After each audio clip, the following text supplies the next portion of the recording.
అలానే విశేషం నిప్పు లేనిదే పొగరదు అంటారు.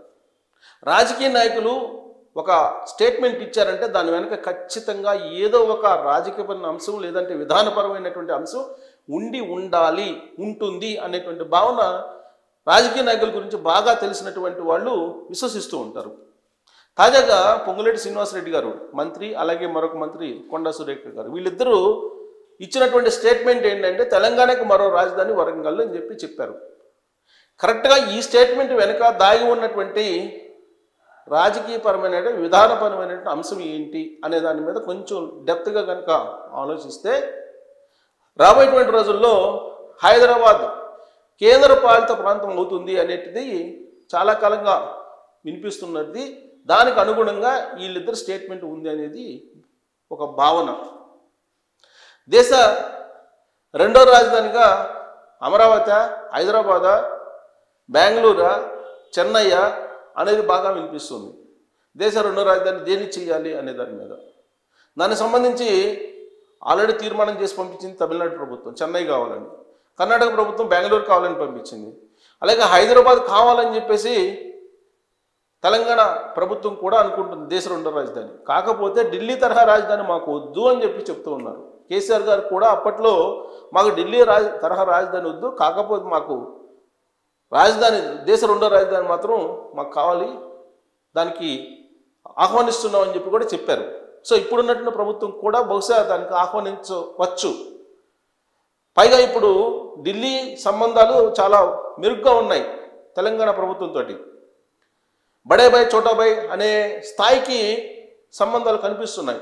ఇలాంటి పరిస్థితుల్లో తెలంగాణ ప్రజల మైండ్ సెట్ చేసేందుకు దేశ రెండో రాజధాని హైదరాబాద్ అనేది ఎంత బలంగా చర్చ జరుగుతుందో అంతే బలంగా తెలంగాణ రెండో రాజధాని వరంగల్ అనేది చర్చలోకి పెట్టేటువంటి ఉద్దేశంతో వీళ్ళు లీక్ చేశారా అనేది డౌట్ వస్తుంది. ఒక డౌట్ అయితే వినిపిస్తూ ఉంది.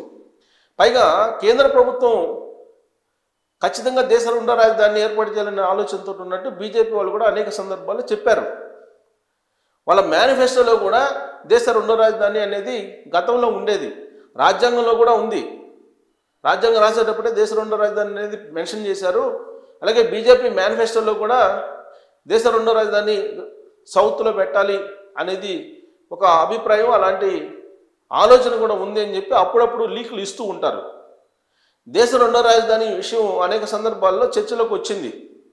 అయితే ఈ మధ్యకాలంలో అమరావతి సూటబుల్ ప్లేసు, అక్కడ రోడ్డు కనెక్టివిటీ ఉంది, రైల్ కనెక్టివిటీ ఉంది, అలాగే సీ కనెక్టివిటీ ఉంది, water connectivity, water transport connectivity బాగా ఉంది. అక్కడ ఎయిర్పోర్ట్లు అనేక వస్తూ ఉన్నాయి, రైల్వే కనెక్టివిటీ పెరుగుతుంది, ఇంటర్నేషనల్ స్టేడియంస్ వస్తున్నాయి, ఇంటర్నేషనల్ ఎయిర్పోర్ట్స్ ఇప్పటికే ఉన్నాయి. భోగాపురం ఉంది, అలాగే వైజాగ్ ఉంది, తిరుపతి ఉంది, గన్నవరం ఉంది, వీటన్నిటి కూడా ఇంటర్నేషనల్ ఎయిర్పోర్ట్లే. తర్వాత హైదరాబాద్కి అమరావతికి మధ్యలో ఎక్స్ప్రెస్ హైవేలు ఇస్తున్నారు, ఎక్స్ప్రెస్ హైవే ఏర్పాటు చేస్తున్నారు. 6 లేన్లు, అటు 6 లేన్లు ఇటు 6 లేన్లు ఉండేటట్టు. అలాగే అమరావతి కనెక్టివిటీని దాదాపుగా 14 జాతీయ రహదారులతోటి కనెక్టివిటీ ఉండేలాగా కూడా ఏర్పాటు చేస్తున్నారు అనేది వినిపిస్తుంది. మరి అమరావతికి ఇంత ఇన్ఫ్రాస్ట్రక్చర్ ఎందుకు ఇస్తూ ఉన్నారు కేంద్ర ప్రభుత్వం అంటే ఎన్డీఏలో భాగస్వామ్యం తెలుగుదేశం పార్టీ, చంద్రబాబు నాయుడు గారు ఎన్డీఏలో కీలకంగా ఉన్నారనేది చెప్తూ ఉన్నారు. కీలకంగా ఉన్నంత మాత్రాన ఇంత ఉదారంగా ఫండ్స్ ఇవ్వడం కానీ లేదంటే కనెక్టివిటీని పెంచడం కానీ చేస్తారా అని అంటే రాబోయేటువంటి రోజుల్లో అమరావతి దేశ రెండో రాజధానిని చేయడానికి ఆలోచిస్తూ ఉంది కేంద్ర ప్రభుత్వం. అందుకే ఈ మొత్తం ఏర్పాట్లు శరవేగంగా చేస్తూ ఉందనేది ఒక వాదన, ఒక వర్షన్ వినిపిస్తూ ఉంది. దానికి బలం చేకూరేలా కొన్ని అంశాలను మనం ఉదాహరించుకోవచ్చు. గతంలో కూడా అనేక వీడియోల్లో కూడా నేను చెప్పాను. నరేంద్ర మోడీ గారు 2014 ఎన్నికలకు ముందు ఆయన ఢిల్లీ తరహా రాజధాని నిర్మించేస్తాను ఆంధ్రప్రదేశ్ అని ఒక ప్రామిస్ చేశారు. వెంకన్న సాక్షిగా, తిరుమల వెంకన్న సాక్షిగా చేసినటువంటి హామీ, ప్రామిస్. సాధారణంగా నరేంద్ర మోడీ గారు ఏదైనా హామీ ఇస్తే అది నెరవేరుస్తారని ఆయన మీద ఉన్నటువంటి నమ్మకం. ఎందుకంటే ఎస్సీ వర్గీకరణ చేస్తానని చెప్పి గత ఎన్నికల ముందు చెప్పారు. ఇక్కడ మంగా కృష్ణని ఆయన ఆలింగనం చేసుకొని హామీ ఇచ్చి వెళ్ళారు. ఆ తర్వాత ఆయన న్యాయపరమైన చిక్కులన్నింటినీ కూడా అధిగమించి ఎస్సీ వర్గీకరణకి ఆయన సుముఖతను వ్యక్తం చేసి గ్రీన్ సిగ్నల్ ఇచ్చేసి దాన్ని చట్టబద్ధం చేసేసారు. మరి ఇప్పుడు కూడా దేశ రెండో రాజధానికి సంబంధించినటువంటి విషయం కానీ లేదంటే ఆంధ్రప్రదేశ్కి రాజధాని నిర్మించిస్తాను ఢిల్లీ తరహా రాజధాని అని చెప్పేసి అన్నారని అంటే రెండో రాజధాని కాన్సెప్ట్ ఏమైనా ఉందేమో అనేటువంటి చర్చ రావడానికి అవకాశం లేకపోలేదు. ఇదంతా ఒక ఎత్తు అయితే అసలు హైదరాబాద్ని ఇప్పుడు మరి రాజధానిగా ఉంది తెలంగాణకి, తెలంగాణ రాజధాని. మరి తెలంగాణ రాజధానిగా ఉన్నట్టు హైదరాబాద్ని కాదని చెప్పి దేశ రెండో రాజధాని మాదిరిగానే రాష్ట్ర రెండో రాజధాని వరంగల్ అని చెప్పేసి కొండా సురేఖ అలాగే శ్రీనివాసరెడ్డి గారు ఎందుకు అంటున్నారు?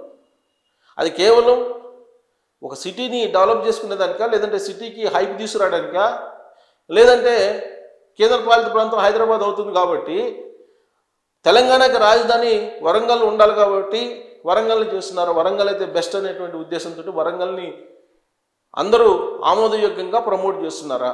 ఇలాంటి చర్చ రాజకీయ వర్గాల్లో ఇప్పుడు బయలుదేరింది. దానికి కారణం వాళ్ళు ఇచ్చినటువంటి స్టేట్మెంటే.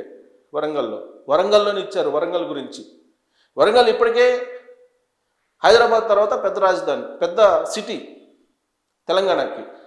అదే ఆంధ్రప్రదేశ్కి తీసుకుంటే కనుక వైజాగ్ ఒక సిటీ ఉంది, అలాగే విజయవాడ ఒక సిటీ ఉంది, తిరుపతి ఒక సిటీ ఉంది, కర్నూలు ఒక సిటీ ఉంది, ఇలా ఉన్నాయి. బట్ తెలంగాణకి హైదరాబాద్ తప్ప మరొకటి లేదని చెప్పి ప్రచారం ఉంది. కానీ వరంగల్ అనేది ఉంది, వరంగల్ని డెవలప్ చేస్తున్నాం, వరంగల్ రాబోయేటువంటి రోజుల్లో రాష్ట్ర రెండో రాజధాని అని చెప్పి వాళ్ళు చెప్తున్నారు. ఒక రాష్ట్రానికి ఒక రాజధాని అని అంటుంటే రెండో రాజధాని అంటున్నారు. ఇప్పుడు ఆంధ్రప్రదేశ్కి 3 రాజధానులు అన్నారు మొన్నటి వరకు. ఆ 3 రాజధానుల కాన్సెప్టే ఫెయిల్ అయిపోయింది. 2024 ఎన్నికల్లో 3 రాజధానులకు వ్యతిరేకంగా ఆంధ్రప్రదేశ్ ప్రజలు ఓటేశారు. ఇప్పుడు ఆ రాష్ట్రానికి ఒకే ఒక రాజధాని అమరావతి రాజధానిని నిర్మిస్తూ ఉన్నారు. 2028 కల్లా అమరావతి రాజధాని పూర్తవుతుందని చెప్పి చెప్తూ ఉన్నారు.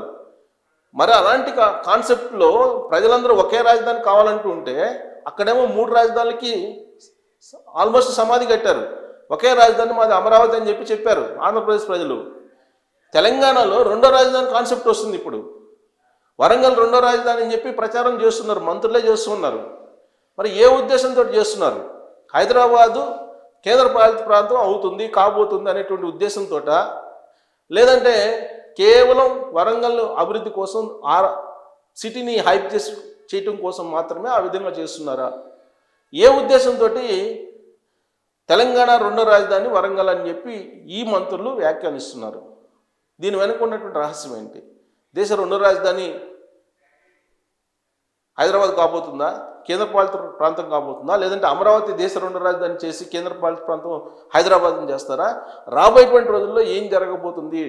ఢిల్లీ పెద్దలు ఈ 2 రాష్ట్రాల మీద ఏం చేయబోతున్నారు, భౌగోళికంగా రాజకీయ పరంగా ఏం చేయబోతున్నారు అనేది మీరు కామెంట్ చేయొచ్చు. Thank you.